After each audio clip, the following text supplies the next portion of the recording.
Hi, Mystery Recapped here. Today, I'm going to explain a Swedish sci-fi thriller called Aniara. Spoilers ahead, watch out, and take care.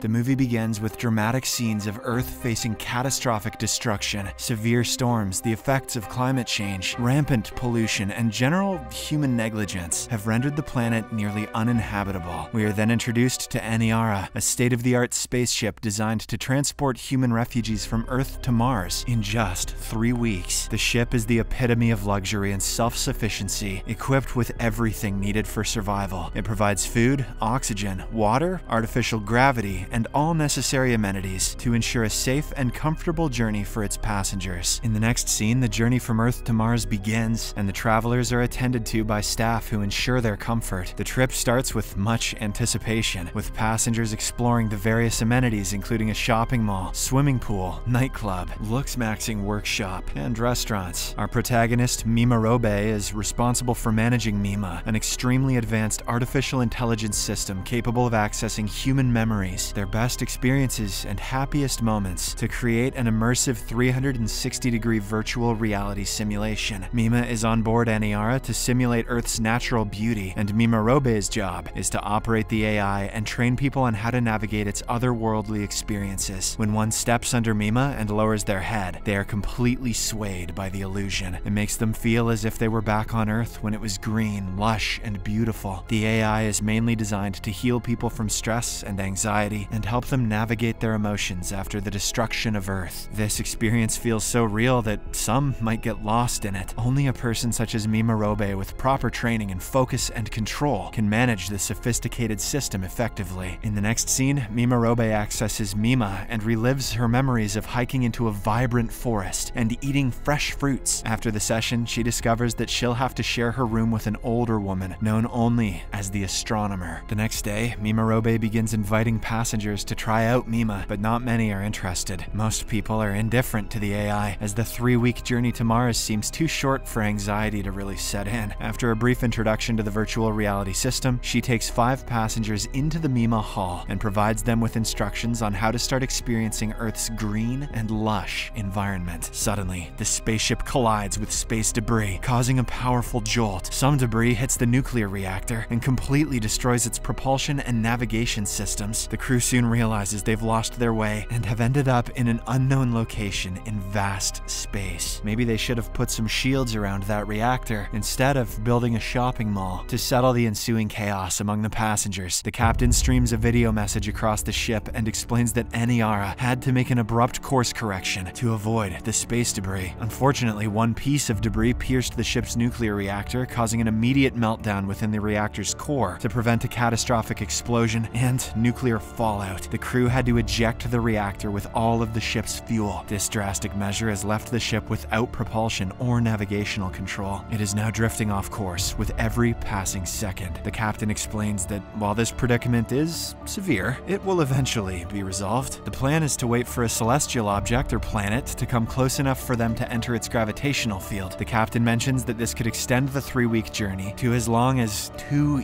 years or more. Expectedly, this revelation sends a wave of panic among the passengers, as their anticipated 3-week journey has abruptly transformed into a 2-year ordeal. Some passengers, including a woman named Labidel, do not take the news lightly, as they start having panic attacks. To calm her down, the crew takes her to the Mima Hall and shows her good earthly memories. 3 weeks after the accident, the passengers have become more composed, and they are now using the Mima system extensively for mental peace and happiness. Due to the stress, some staff like Mima Robe start experiencing insomnia. She becomes attracted to one of the pilots named Isagel, but the latter barely seems to notice her. Give it a few more weeks. 2 months after the incident, all the food supplies have been depleted, and now the passengers are surviving solely on algae. So the ship's crew requests volunteers to assist with algae production. Mima Robe also notices a growing number of people seeking peace through Mima. The lines to access the AI are growing longer, and Mima Robe feels increasingly overwhelmed trying to train everyone to use the system. Therefore, the captain decides to allocate allocate more personnel to assisting her. One night, as Mimarobe prepares to sleep, she asks the astronomer about the celestial body they're relying on to adjust their course. The old woman shockingly responds that no such body exists within their reach during their lifetimes. It turns out the captain fabricated the story to prevent widespread panic. This means they are left to drift away in space alone, with food and fuel soon running out. Hearing this, Mimarobe becomes extremely nervous and realizes how dire their situation is. She takes a mixed liquor to relieve her tension and goes to the Mima Hall. There, she uses the virtual reality system to see herself back on Earth and finds some mental peace. Soon after, Mimarobe is summoned to calm down a man who's having a panic attack. It turns out the astronomer secretly told him everything. Mimarobe guides him to the Mima Hall and attempts to relax him. She argues that perhaps life aboard the ship could be preferable to Mars, a planet that is just a barren, icy rock, where only a specific type of tulip grows. "But I love tulips," says the man. As the days pass, Mimarobe struggles to console those in the Mima Hall, making her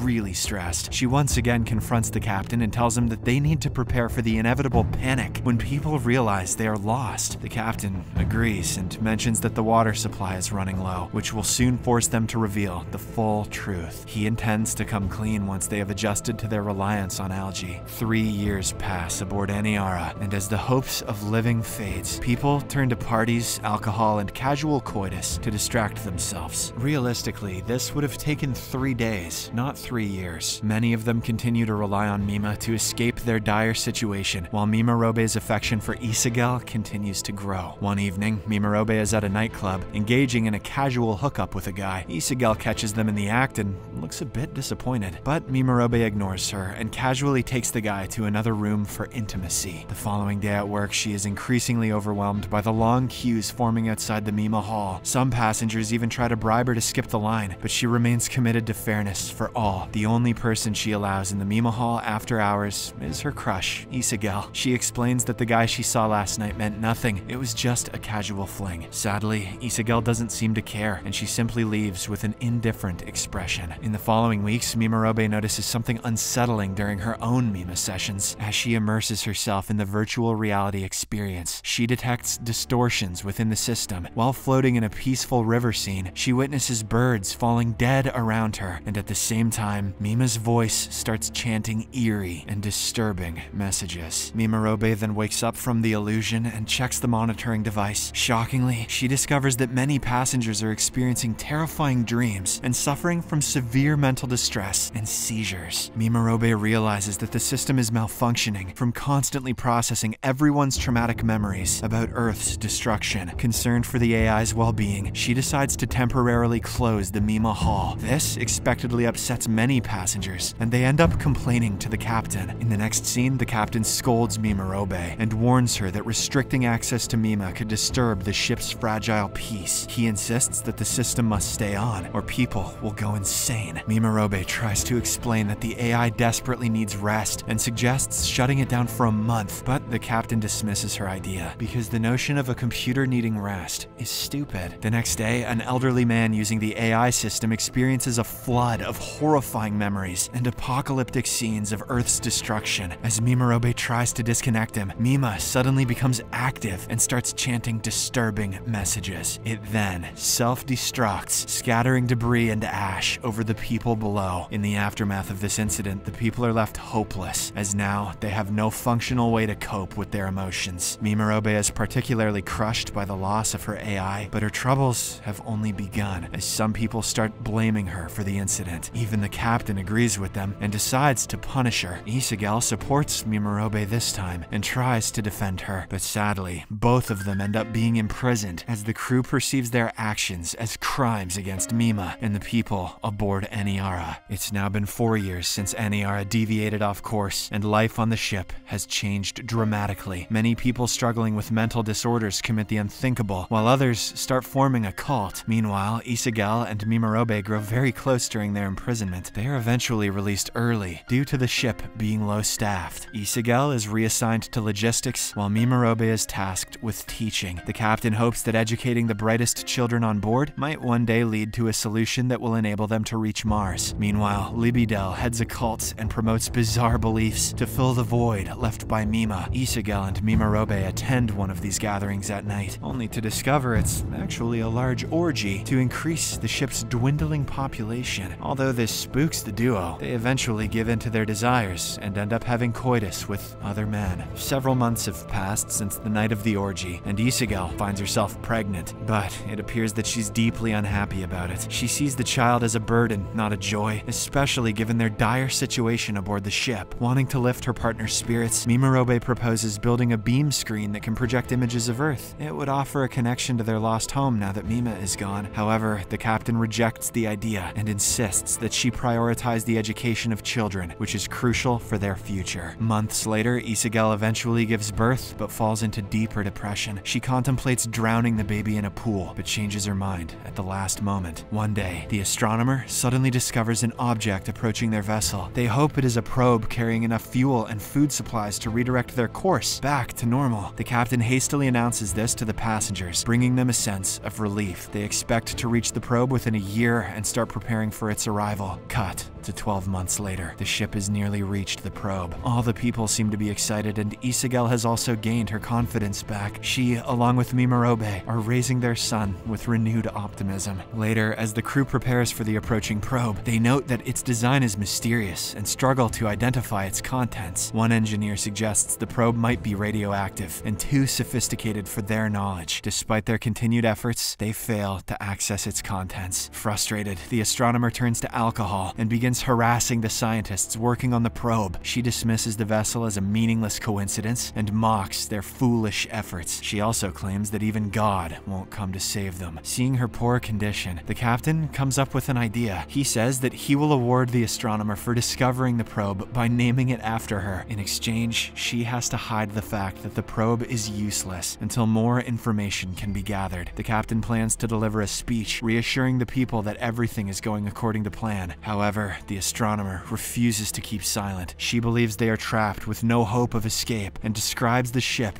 as a coffin, determined to reveal the truth. She confronts the captain in his room. He tries his best to change her mind, but to no avail. Hence, with no options left, he ends up shooting her to death. Following this tragic incident, a small funeral is held, and the astronomer's body is sealed in a coffin-like container and released into space. Meanwhile, Mimarobe turns to narcotics and nightlife to cope with the situation. She becomes so immersed in her distractions that she fails to notice Isagel sinking deeper into depression once again. One day, the ship encounters a massive solar storm that causes chaos throughout. The violent turbulence claims the lives of many people on board. Mimarobe rushes back to her bunker to check on her family, only to find Isagel still in her own thoughts. Realizing that she must act now, Mimarobe decides to continue her beam screen project. She works for hours and eventually succeeds in projecting beautiful images of Earth across the ship. This brings peace and solace to the few remaining survivors. Mimarobe then rushes back to her bunker to share her achievements with Isagel. However, she is shattered to find that her partner has already committed the unthinkable. Their son has also drowned in the bathtub, leaving her all alone in this wretched ship. The scene then cuts to a decade after Aniara lost its course, and now only a few people remain alive. The captain continues to pretend that everything is fine, but internally, he too has lost hope. He summons everyone in the common room and plans to mark the occasion with a speech. The captain claims that all the crew members and passengers aboard Aniara are pioneers, as they have ventured farther into space than anyone else before. He then decides to honor Mimarobe with a medal for creating the beam screen. However, the mood on board remains overwhelmingly grim, with only a few remaining survivors who are tired and hopeless. When Mimarobe accepts her award, she feels hollow inside. She notices the captain's bandaged wrists, which suggests that he may also have attempted the unthinkable. To make matters worse, the ship's algae-derived water and food have become contaminated, threatening yet more lives. Now, 24 years have passed since the accident, and only a handful of survivors, including Mimarobe, remain on board. The spaceship is still drifting in space, but it is not near any celestial body or planet. The passengers are now suffering from severe starvation and dehydration. Gathered together, they sit on the ship's floor, and one woman speaks passionately about the healing power of sunlight on Earth. The scene then cuts to 6 million years since the accident that diverted Eniara. The ship, which is now completely devoid of life, finally enters the Lyra constellation. The gravity system failed long ago, leaving dust and debris hanging in the air. The final scene of the movie shows Eniara approaching a planet resembling Earth, which appears capable of supporting life with its thick blue atmosphere, water-covered surface, and lush greenery.